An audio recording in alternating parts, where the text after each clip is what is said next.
Welcome back to Let's Play Neverwinter Nights 2 Mask of the Betrayer. This is Big Los, and we just recruited Gann out of the prison. So why don't we go explore the rest of Mulsantir. And behind this wall is the Temple of Kelemvor, so why don't we go inside and have a look-see. Could be treasures, there could be some valuable information.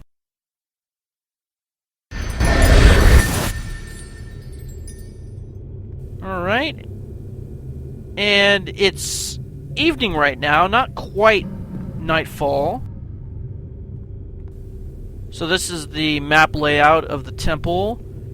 Looks like there's at least 3 rooms behind the main chamber. That looks like the altar, and then we got a monk over here, Yusev the Acolyte. He seems troubled by something. Why don't we have a word after we try to steal something from him? Peace, strangers. There's something you need from me. What do you do here?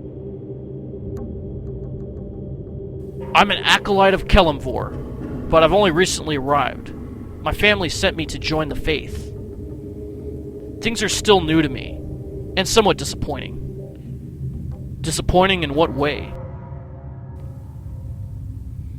I had thought the study of necromancy was permitted, even encouraged.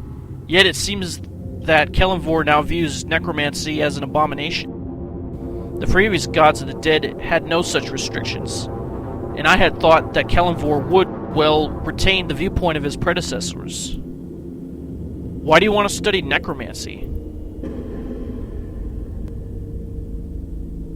Our lives are so short, our bodies so frail, and yet there's so much out there to learn, to experience. Is it so wrong to try to extend our lives, even for a little while? I see nothing wrong with wanting to live forever.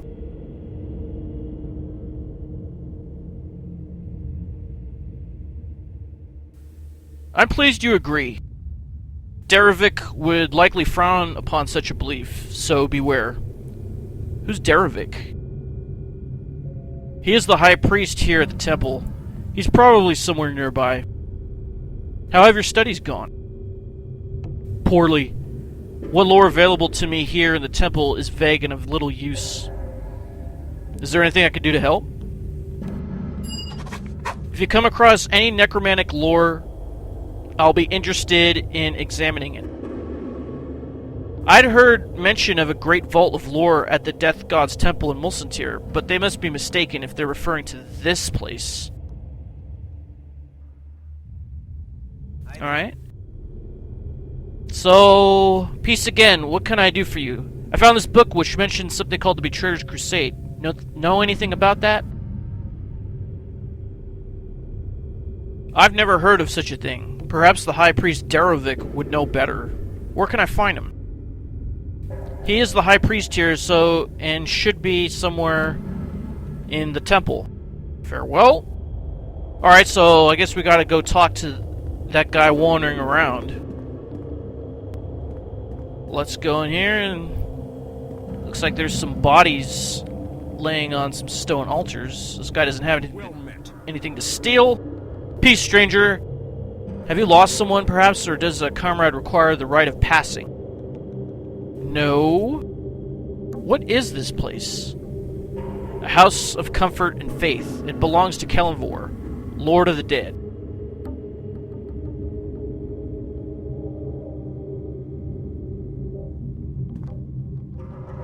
Why you people insist on casting rituals before unhearing stones is beyond my understanding.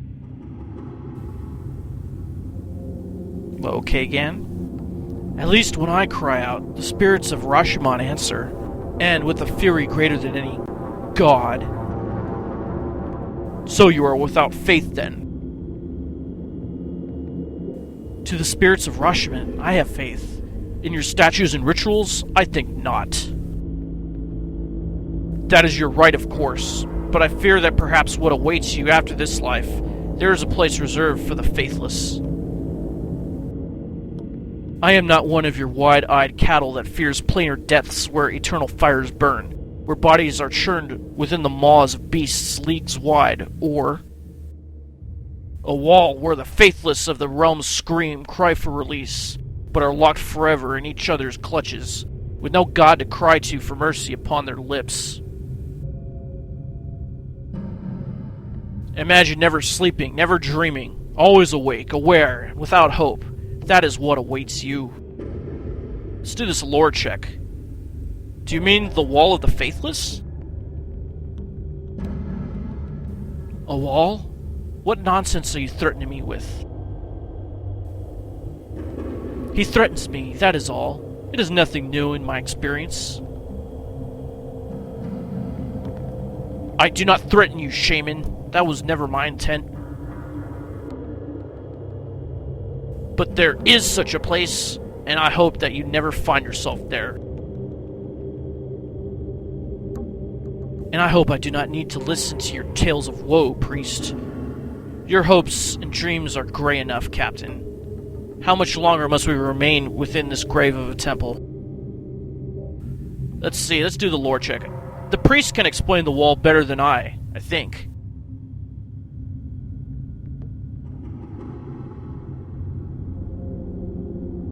The Wall of the Faithless is a structure that encircles the City of Judgment, the City of the Dead.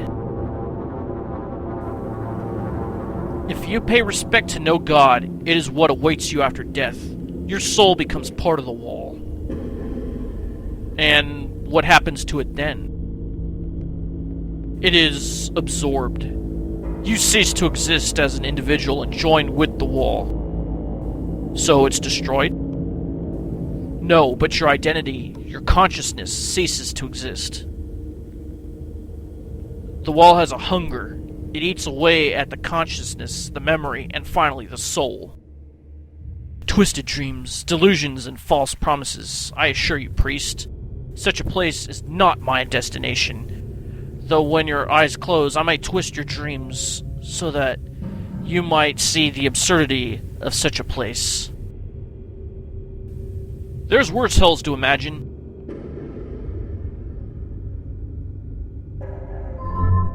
Influence gain Gann. Indeed, with imagine its emphasis. Dream what you will in your tiny walls, priest. But be sure you can separate our world from your fever dreams. It is a difficult thing to accept, and it is not my desire to force anything upon you. If you ever wish to speak more at a time when another shows you the truth of such an edifice, then I will be here. I met two half-celestials in town. They were seeking their sister, Kaelin the Dove. Has she been here at your temple? You seek Kaelin? No, I did not realize any of the menagerie were here in Mulsantir. I have not seen her, no. It has been some time since Kaelin graced Kelemvor's temples. I believe she found a new calling in Ilmater, the suffering god. Still, I think if Kaelin were here in Mulsantir, word would spread quickly. If she has evaded the eyes of the local people and her siblings, perhaps she has slipped into another plane. Such a feat would not be unusual for Kaelin. Not so long ago, the menagerie wandered freely from one plane to the next, but their fellowship has been sundered of late, or so I am told. I discovered an ancient book in a barrow north of here. It speaks of something called the Betrayer's Crusade. That is a tale that has oft been twisted to suit the needs of the tellers, and its tellers have been many. My telling would be poor by comparison, for the story is not much loved by my faith. Will you tell me what you know, at least?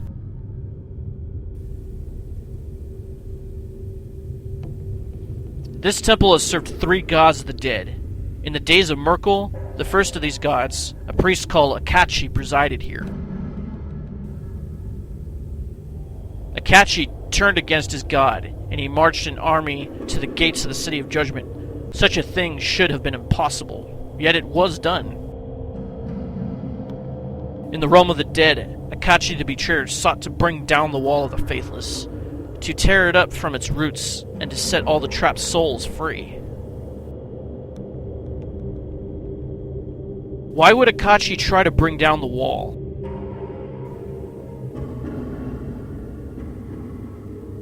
Some of my brethren insist that it was vengeance or spite, that Merkel had slighted his priest who had given his life to his god and never questioned him, and now felt betrayed. I think that is too simple a reason for so monumental a crime. But in truth, no one knows. Mercifully, whatever his reasons, the betrayer failed. The wall still stands, now as it did then. Let's do the bluff/insight. That is not the whole truth, is it? Nor is it a falsehood. I have told you what I know to be true. Anything more would be rumor, and not a rumor that serves my faith. You say it is a mercy that Akachi failed? Why? Because the planes are founded upon an order, a covenant between gods and mortals. The wall is a symbol of that covenant, and to tear it down, such an act would crack the foundations of the planes. It would be as if the sun failed to rise in the morn, or the seas fell upward into the sky. What happened to the betrayer himself? Merkel was a jealous, vengeful god. He did not reveal what punishments were bestowed upon the betrayer, but I am certain they were worthy of his crime. Somehow I doubt it. The book mentioned a scroll called The Lamentations of the Dead. It said the scroll might be found in a vault. It is said that there was such a vault, a place where such things were hidden. Not here, though. Not in the house of Kelemvor. Remember that Mulsantir is a city of shadows and masks. I would look behind those masks and shine some light into the shadows if I were seeking a secret place. What is that wall that surrounds your temple? There are tortured human figures etched into the stone. It is only a stone carving. The witches would have us tear it down, for it frightens children and beasts. Fear was never our intent, but such a wall should not be torn down, not even as a symbolic gesture. Our wall stands as a symbol of another greater wall, the wall of the Faithless. It is a reminder that the greatest sin is to be without any faith at all. Alright, let's talk more about Kelemvor and his faith. We believe that death is not to be feared. It is a comfort, an end of suffering, a new beginning. We are guides, comforting the dying and shepherding them to their final judgment. Many choose to spend their final days here, and we serve them all. What of Kelemvor himself? He is a new god, is he not? He is a new face, yes, but death has worn many. Before Kelemvor there was Sirik, and before him was Merkel, and others before that. Kelemvor is fair and welcoming to all. Merkel was vengeful, and he wished his priests to be feared. Each face is a little different, but death is always the same. So it is with many things, love, betrayal, hunger, many faces, but the same essence within. You serve those who do not worship Kelemvor? We do. Faith is all we require. Faith in any god. What of those who worship evil gods? You treat them the same as everyone else? Of course. They have followed their gods, have they not? Kelemvor will judge them only by their faith, and so must we. Why is it so important to have faith in a god? Are deeds in this life not enough? What do gods provide for us? Favor in life, eternal solace in death. What do we provide for the gods? Their very existence is fueled by our worship. It is a compact, life for life, that forms the foundation of our world and all the planes. To defy that order is to negate everything. The world, the gods, yourself. That is why faithlessness is the greatest sin of all. You spoke of final judgment. What did you mean?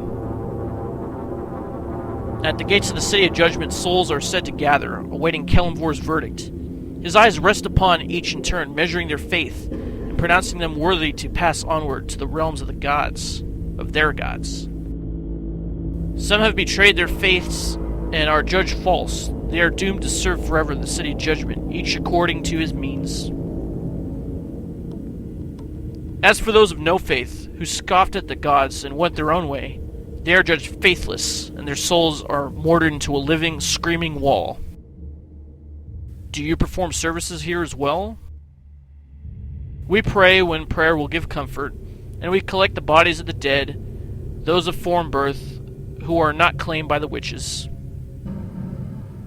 Many die upon the Golden Way, alone, and in a land that is strange to them. We receive their bodies and tend them according to the customs that they know. Then we recite the passing, so that Kelemvor might watch for them and pronounce their final judgment. I'd like to ask you about something else. Of course, in Kelemvor's house, I'm happy to serve. Do you sell any goods here? No, we do not trade in coin. Our needs are few and easily filled by whatever gifts the dead bestow upon us. The dying put their offerings in their pockets, to be claimed when they are gone. Other offerings are brought by the living. Some ask a prayer or a blessing in return, but most slip quietly before our altar, speak what words they will, and leave gifts in their wake. Okay. Oh. That should be it. Farewell.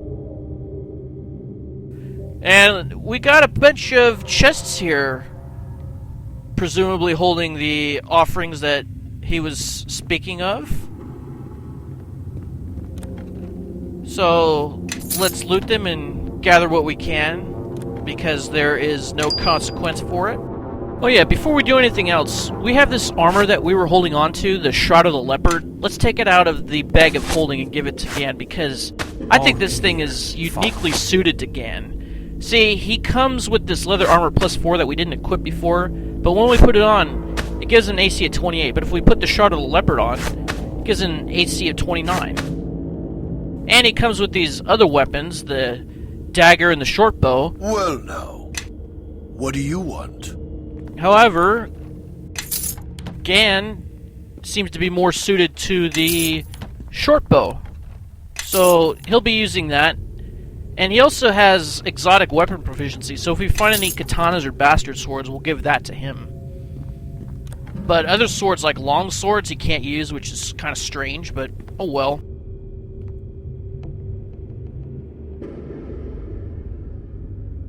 He can use shurikens, but then he can't use, like, throwing axes or weapons like that. If we come in here and we pick the lock, there's an armoire and a chest, and neither are trapped. If we open the armoire, we get the Grey Rope of the Archmagi. Then if we open this, we get almost 4,500 gold. We get the Amulet, the Ancient Sermon, and we get the Ring of Holiness. And if you remember from the original campaign, this is only for clerics. It gives a natural AC bonus of +3, and it gives about 3 bonus spells. If you remember from the original campaign, this Grey Rope of the Archmagi is a +5. It gives spell resistance 10. Improves saving throws, all of them by +1. I think you've mistaken me for a horse and wagon. Now, this is a new thing. This Ring of Holiness, it gives, looks like Yes? 5 bonus level spells to a cleric. Now, the Skin of Shadow gives spell resistance of 24, but it also has that Shadow Shield. So I think that's actually superior to the Grey Rope of the Archmagi. Well now. So we'll just have the captain hold on to it, and when we need to sell it, we'll sell it. We don't need to right at this moment. But as soon as we need to acquire something, we'll start selling things like these traps and all that. We don't really need to hold on to traps, that's just kind of cluttered. Alright, so I think we got all the treasures. However, let's just make sure by checking these other rooms. They look to be just quarters for the priests. And looks like there's one more over here, so let's check this out. Doesn't look like there's any chests or armoires or anything in here. So we'll take our leave. And yes, epic characters can enchant items that already have 3 magical properties.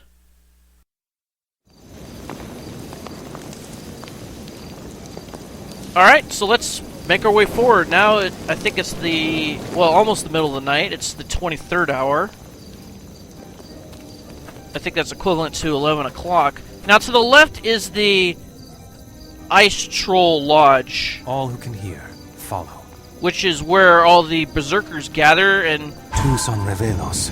we can go in there, but I think that's going to require its own episode to do all the stuff that you could do in there. And Gann can cast Detect Spirits, which I just did, which will reveal a spirit on the map, as you can see in that green circle.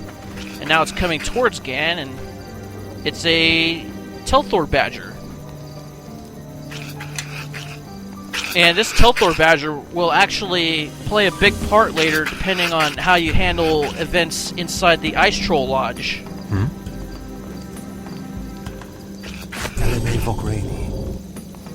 Let's see if Chastise Spirit does anything. No, it really doesn't. Okay, so we'll come back to this in a future episode. We don't need to check it out right now. It'll take way too long to talk to everybody and do everything in there. But right now, we are at the place where the 3 witches are. What sin did you commit, foreigner, to rouse the bear god's fury? You will not hide your secret for long, I assure you. And then if we talk to Shiva Whitefeather, we get a lot of dialogue. The bear god still roars for your blood, foreigner. Why do you stand on our sacred ground? Tell me about Shadow Mulsantir. Where did you hear of that? Have you been listening to the rumors of foreigners? Ephraim and Souza think that their sister went there. Indeed. I suppose there is little point in keeping this secret from you, as we have kept it from most of Mulsantir. I will mark a location on your map. Go there at night with the stone you were given by Magda. I ask that you do not speak of this to others. Residents of Mulsantir live with enough fear lately. I do not want to give solidity to what is, for now, just a rumor. What do you know about the bear god, Oku? He is an old god, last of the great beast lords, whose forefathers spoke the words of men and ran free with Bala's pack. Beyond that, I know little. Let's do bluff insight. No, you're hiding something, holding something back. Success. I have told you what I know of the bear god, foreigner. Spirits whisper rumors amongst themselves, and I have heard those whispers on the breeze. Some of them say that the bear god struck a bargain with an eater of souls, that he swore an oath, and this oath cost him and his people dearly. But the whispers of spirits are never to be simply believed. They are echoes of truths, reflections of things seen through mists and dream. Let's do the lore. This is your temple, and those statues, the goddesses Chantia, Mialiki, and Mistra. So you know them. Kazimika thinks you were a mere barbarian, but I am beginning to believe you are something more. My people know those goddesses by different names, foreigner, different masks. Take Chantia, for example. Here, she is called Bala. That was also her name in ancient days when she roamed wild across the world. And that is the name, the mask that we revere. So the gods have different masks in this land, different personalities. A person or god becomes the mask he wears, but he cannot truly escape what lies beneath. In the end, there must be a reckoning between them. One must overcome the other. All things arise from such struggles between identities, in the world without, and in our tiny worlds within.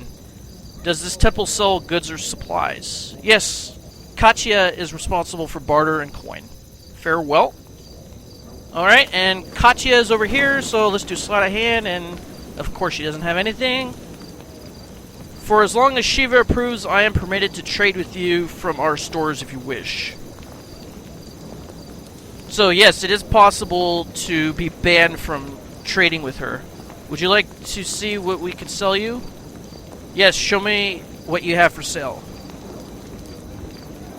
So they got some interesting things here, sort of. I mean, the most interesting is this Cloak of Fortification +5. They also have the Scimitar of Mialiki, which only has a +7 bonus on it. They sell some spells, but they're mostly Druid and Cleric spells, so I don't think there's anything here that Safiya can buy and scribe into her book. She already has Mass Bear's Endurance. You could buy potions of heal if you wanted to. And then the trinkets, they got natural armor +5, periaptive wisdom +5. Brooch of shielding might be interesting, although I don't like to clutter my inventory. And the captain already has +2 to shield from the improved 2-weapon defense.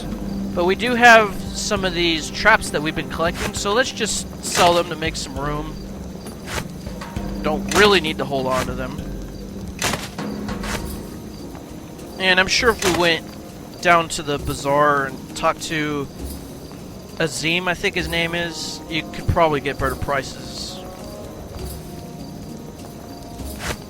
Yeah, here's another one, and I think that's it for traps. Let's sort our inventory. I mean, we could sell some of these gems, but I think I'll just hold on to them for right now. Oh yeah, here's another one. Yeah, that should about do it. We have anything in here that we can get rid of? This hide armor, no one's going to use that. Yep, and there it is, in case we wanted to buy it back for twice what we paid, or what we got for it.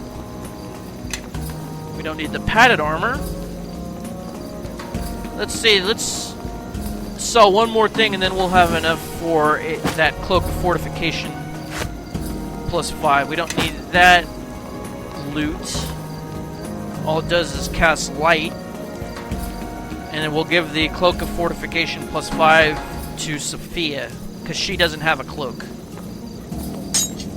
Let's see, how much do we get for this? About 3 grand? Not bad. We sell another one that might put us near where we want to be.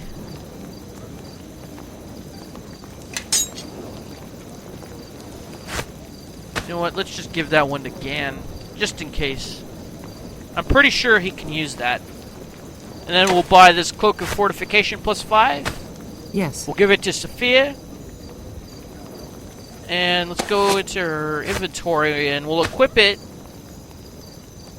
Now, she has a ring of protection +3, which overlaps with the Cloak of Fortification. So if we take it off, then we'll have room for that ring of wizardry, and then we could just put the spells in where she would get extra spells. And I don't know, I can't explain why there's other spell levels that we didn't fill up.